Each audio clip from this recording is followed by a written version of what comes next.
So this is part of my Road to Beta series. Over the next however many days, we will be judged by Tesla's insurance telemetrics to see whether or not we are safe enough to attain the full self-driving beta. If there's one thing you're definitely going to notice while you're doing this, is how unsafe everybody else is. When you're thinking about lateral G-force, decelerating G-force under hard braking, as well as following distance and just a myriad of other things, for me it paints a little bit more of a appreciative picture of what Tesla is doing with full self-driving and the safety it'll bring in the future. One of the things that I would say is probably the most underestimated is how many G's you pull in corners. I downloaded an app called Gauges, and it has an accelerometer. The reason I got that app was because after my third trip, I had a bit of a hit against me in lateral G's. It said that 1.5% of my turning was too aggressive. So on average, when I'm being really attentive, it's 0.1, 0.2 G's. But getting onto off-ramps from the highway is where you got to be careful, because I thought I was coming in modestly, slow and controlled, but almost right away the G indicator flicked up to 0.3 G's.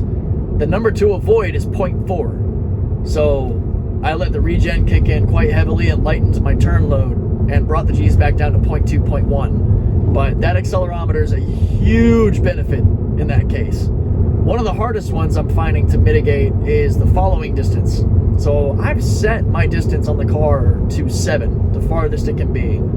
And I'm sure it's taking into account how close you get to somebody at a light, as well as changing lanes and getting in between cars. It's a little tricky. So I'm trying to avoid being behind anybody at all. And when it comes to lane changes, I'm trying to make sure I give the car ahead of me or passing me adequate distance before I get into the lane. Which out here in California, that's a challenge. Especially if you have your turn signal on. It's like everybody knows, close the gap. Don't let this guy get over. All right, so we're finishing up a charge here in Balboa at 171 miles. We're at 99% on the safety score. Everything's in the green.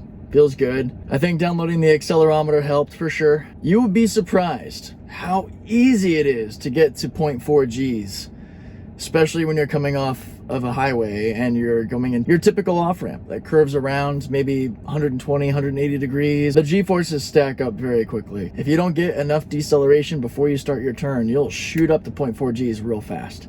The unsafe following distance isn't a major priority as compared to forced autopilot disengagements or forward collision warnings and even hard braking. It does count your trip from the moment you start driving to the moment you get out of the car, because with what I do, I am constantly going into park and drive as I pick up customers and drop them off. This will be a fantastic test bed for the full self-driving beta, and it's one of the reasons I'm taking this beta qualifier so seriously. Alright guys, it is after midnight. Technically the new day has started for the beta qualifier. Full day of driving.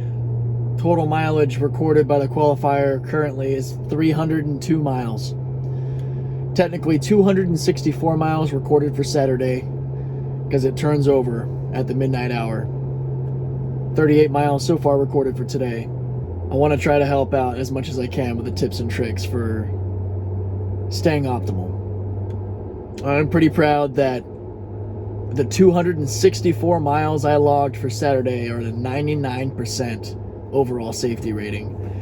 And of course, with today, the first 38 miles are starting out fresh at 100%. So that's cool. I'll throw up on the screen some imagery of my safety score through my app, and also include a little bit of footage on the simulator so you can kind of mess around and see, you know, what affects your score in what way and how it seems to divide it out over each day. And I also want to show off the accelerometer.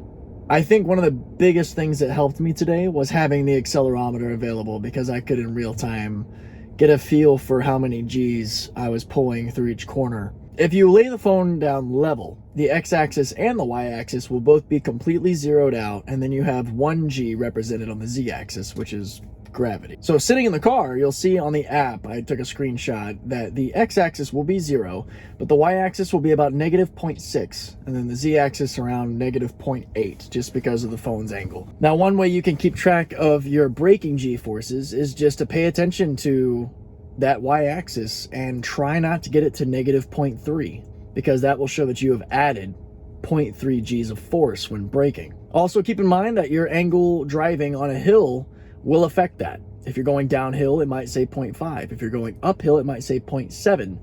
Then you add your g-forces that way to see where you're at. The x-axis is pretty simple. Keep that below 0.4. The interesting thing is braking. 0.3 G's of deceleration is just by adding barely any braking power on top of the regen. That's probably the one thing that'll sneak up on a lot of people. So increasing your following distance in general is a good idea, even though technically it says it's not recording following distance until you're over 50 miles an hour. I've set my vehicle to the maximum distance. I try to preemptively create distance when getting on and off highways. That way I can have more time to decelerate below that 3G marker. It's meticulous and it's a lot of information, but if you're diligent for a while, it'll become muscle memory. I definitely want to get more footage of, driving so I can point out those scenarios that catch me off guard and the different times that I'm having to pay extra attention to perhaps provide a little bit more of an edge to everybody else. It's much better to have an optimal safety score in the beginning. That way your average is just naturally going to be higher versus not doing so well in the beginning and trying to cram for the final and get the score back up there toward the end. Thank you for the view. Until tomorrow.